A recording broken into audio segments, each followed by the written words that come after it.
Even all this like aluminium, like cast aluminium. Yeah, that's all part of it. Wow. It's been a long time coming, but oh yes, is it going to be worth it? As we've discovered, finding parts for a 2019 Aston Martin Vantage isn't one of the easiest things in the world. This Vantage came free with a damaged front end, a damaged bonnet, a lot of damaged radiators, which we took off in the last video, a damaged wheel arch lining, and both airbags deployed. But looking on the bright side of things, I bought this car as a non-runner, and we actually managed to get it started without spending, well, pretty much any money.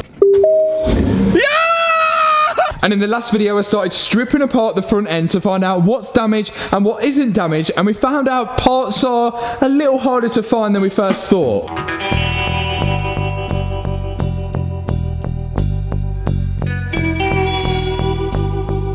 Take this inner tie rod as an example. When I bought the car, we found that the inner tie rod had completely snapped. The inner tie rod is the part that connects the steering rack to the track rod end, which allows the wheel to steer when turning the steering wheel. Now, nobody else could get an inner tie rod for an Aston Martin, so we had to call Aston Martin directly. They said they wouldn't sell them separately. They only come as a full steering rack, which was around £5,800. £5,880, 13 pence.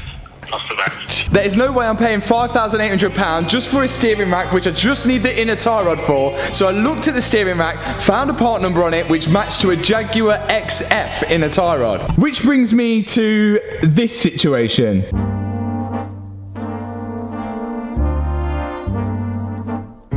So this tie rod is off a Jaguar XF, and although it does thread into the steering rack and also it threads into the track rod end, it is just too short to what the actual tie rod off the Aston Martin is. Now this inner tie rod right here is off a Focus ST, and it is the right length, it's just the pitch on the thread is just not quite right. Now this one is off a Mercedes C-Class. This was £14, and this does thread into the track rod end. It is a little bit longer than the Aston Martin one, but we can trim it down, and it does thread into the steering rack-ish. Now this tie rod is all the way into the steering rack, and you can still see a gap between the actual tie rod and the steering rack.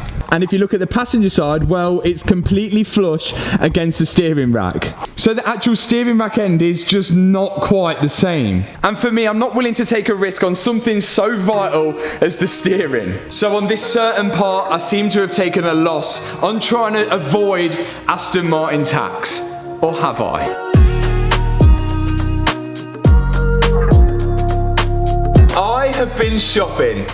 Look at all the parts that we have here. Now I've got to do a huge shout out for so many of you that have reached out to try and help me find parts for this Aston Martin. And we've had breakers yards, race teams, and even people that used to work for Aston Martin try and help me with this. But most of this stuff here came from Synetic, who are like a car auction / breakers yard who are breaking an Aston Martin Vantage. And I managed to grab some of the scraps off it, including the inner tie rod. So a huge shout out to Craig from Synetic, who reached out and told me about the Aston Martin that they had breaking. And the second-hand tie rod set me back £100. So Synetic gets added to the blackboard, and you can see here just how close we were of dodging that Aston Martin tax. It's just a tiny bit too short on the Jaguar XF inner tie rod. All that's left to do now is to fit the second-hand inner tie rod to the Aston Martin. And it's just a simple case of screwing it into the steering rack and then screwing it into the track rod end.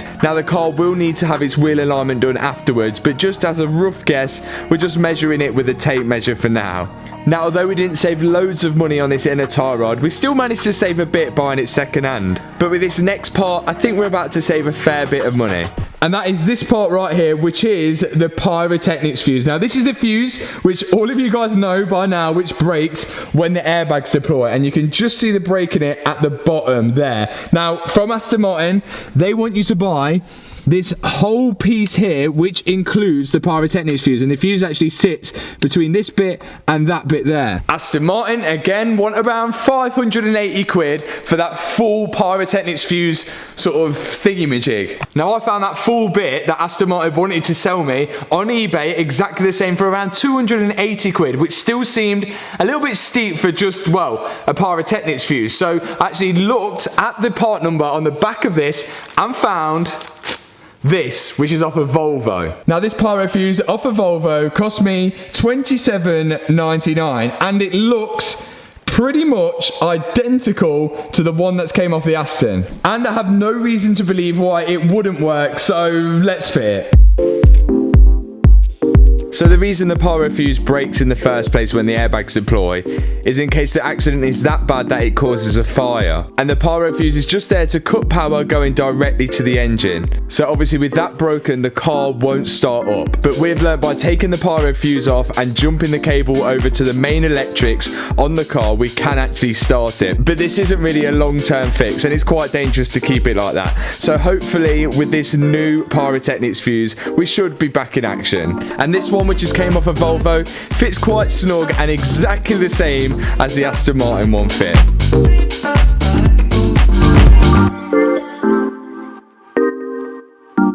Okay, so that is a new pyro fuse on the car. I'm hoping that it works, but we can't actually test to see if it works or not because, well, we don't have a front end on the car, and starting it, well, it just cause havoc. Now, so far, we're not actually doing so bad on the parts side of things. But there is a few things, well, mainly one thing that I still cannot get. It seems to be as rare as anything, and believe me, I've searched everywhere for it. I even went as far as sitting down and creating a website using Squarespace as a cry out for help to find parts for the Aston Martin. And funnily enough, it's actually Squarespace who has sponsored today's video. As you can see here, anyone can create a website using Squarespace. There's loads of templates to choose from, and once you've got a template, you can then drag and drop your own logos in there, drag and drop your photos in there, edit any text you like, and all the themes are optimized for mobile viewing, so you can actually edit your website while seeing what it would look like on a mobile phone, which is so handy nowadays. Now, Squarespace do everything from websites to online stores to marketing tools and analytics. It really is the all-in-one platform to build and run your business. So when you need a website, head to squarespace.com, and when you're ready to launch, use code Armstrong, and that's going to give you 10% off your first website or domain name. So let me show you the part that is impossible to find.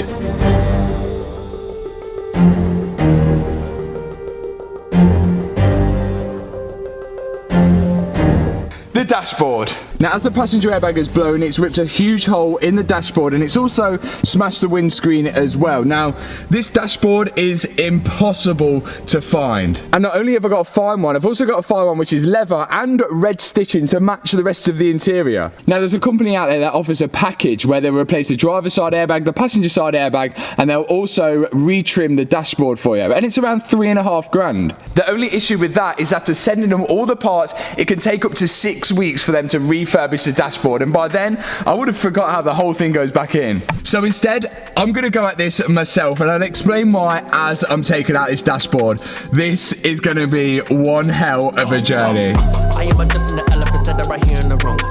Now, if this actually works, I could end up saving again a lot of money. So as you guys know, my only option at the minute is to send the dash off to get refurbished with all the airbags, which is £3,500. But I can buy a brand new passenger side airbag from Aston Martin for £400 and a second-hand steering wheel airbag for also £400. Then it's just a case of getting the dashboard repaired. Now, I spoke to a few people and they seem to think that they can repair the dashboard and retrim the leather. Problem is, I've got to get it out first. Now, every other car I've took a dashboard out of, I've always had a new dashboard ready to go in, which makes it a lot easier to remove the dashboard because I can see on the new dashboard where all the bolt holes are which hold it to the actual car. And now, as we don't have that on the Aston Martin, this is going to be really tricky. I ain't have that many friends, I would do anything just to fit in. Look at me, taking chances, I might have to slow. There's absolutely nothing online or any help which tells you how to remove this dashboard. So what you're seeing right now is me trying to figure it out as I go along, which is usually the case anyway. But when it's the case with £100,000 worth of car, I'm quite nervous to break anything in the process. And I'm also nervous to remember where everything goes when I put it back together again. Now, my sort of first obstacle is to get the clock spring off and the stalk with the indicators and the wipers on, because there's no way a dashboard is coming out with them on. But I managed to figure that one out myself. The next step is the center console. I've got to remove this so I've got room to pull the dashboard out when I finally get all the bolts out from it. And all the bolts on this center console were completely hidden. They were so hard to find. Don't know what trims are held in by clips and what trims are bolted in. So I was being as careful as I possibly could. Okay, I'll be honest with you guys, I'm absolutely struggling with this. The thing we've got to do is actually get this climate control out and get the fans out, but we can't do that until the center console comes out. I've undone every bolt imaginable in this center console and still could not find why it wasn't coming out until now, where I pulled this little sort of like knee brace off here, where there's an electrical connector on the back. This slides off, and the funny thing is with this, if we have a look, there's a Citroen and Peugeot badge on the back of this electrical connector. So not only have we got Mercedes, AMG, we've now got Citroen and Peugeot. And to be honest, I kind of prefer the Mercedes side of things. Anyway, behind that, there is, that was loose. So that one was loose. Okay, we're blaming Citroen and Peugeot for that one. These are the last two bolts now to take the center console out. But another thing that's questionable is why is there electrical connectors on the side of like knee support things? Oh my God, it's came out. Well, it's moved further back. There's going to be a lot of electrical connectors behind this because of that. But I think we only need to move it back. Now my celebrations were short-lived because I got the center console out. I thought I was on the home straight, but there was still even more to undo. I got the climate control out, the fans out, and also all the computers for the stereo. But no matter how many bolts that I actually undone, the dash still was not coming out. There was like bolts hidden somewhere which were holding it in. Please let there be bolts underneath this. It felt as if the dashboard was being held towards the back of the windscreen. And I was hoping underneath this speaker here, there'll be one big bolt holding it in. But unfortunately, there wasn't. So I resorted to calling Aston Martin.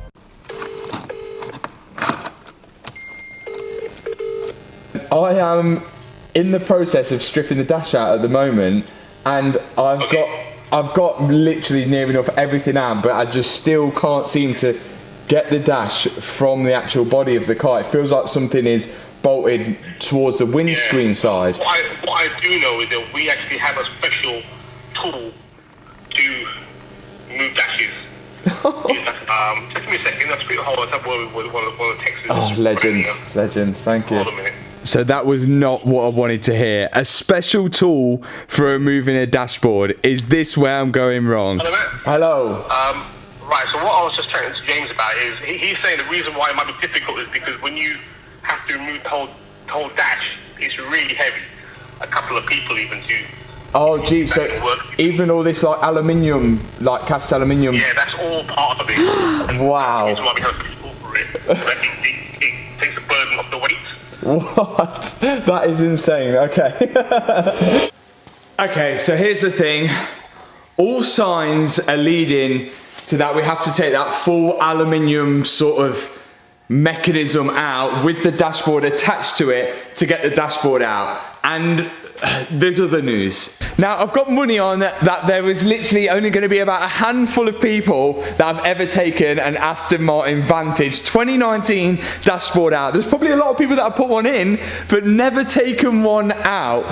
But I want to be one of them. So I'm determined to do this rather than taking it to Aston for them to do it, which would be extortionate. And it just seems so stupid that you have to remove this full aluminium frame just to take out this sort of top skin. It just doesn't make sense. So right now we've got the guys from Screensaver, Nuneaton, shout out to those guys. They're going to be coming down to remove the windscreen. The windscreen is damaged and will need replacing anyway, but I'm hoping with the windscreen removed, I might be able to see just underneath the dashboard there and see if there's any other way that I could get that thing out without having to take that full aluminium shell out of there. So just to make the guys at Screensaver's job a little bit easier, me and Hannah started removing the damaged bonnet, which has got to be removed anyway. And with that removed, the guys can come in and start attacking the wiper blades and all the plastic shroud which surrounds the windscreen.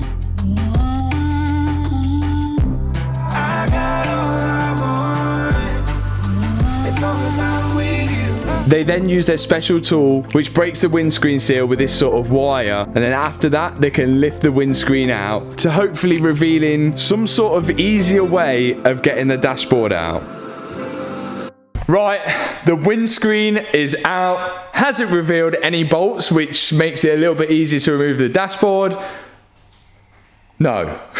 That has literally not helped us one bit. The only good side is that we've got a bit more light to work in there and a bit more room, but there is literally no bolt. Everything sits really flush against it, and I mean, it's not coming out. It is definitely all connected to that aluminium frame. Now, I think we've got two options here. Well, I hope we've got two options here. Now, this part of the dashboard right here, you can see it is all one piece, but the lever is sectioned off into almost two pieces. And the original plan is obviously to fix this part here and retrim it. Now, if this can be done whilst it's in the car, that means we're gonna have to get this passenger side airbag out from underneath. If we can do that and it can be retrimmed in the car, that is going to be an absolute winner. And then option two, which I really am dreading, is we have to do what Aston Martin said we have to do and remove all of this aluminium frame and everything and lift the whole dashboard out, and apparently it is really heavy. I'm hoping we don't have to do that.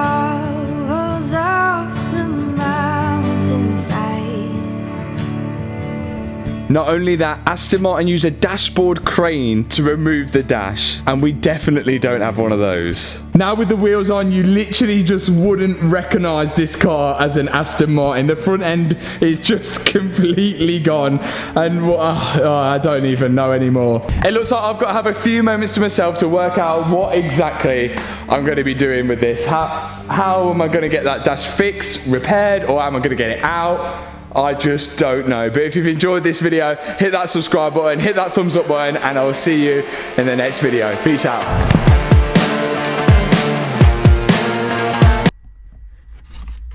This is stupid. Who does that from the underside? Why not just do it from the top side there?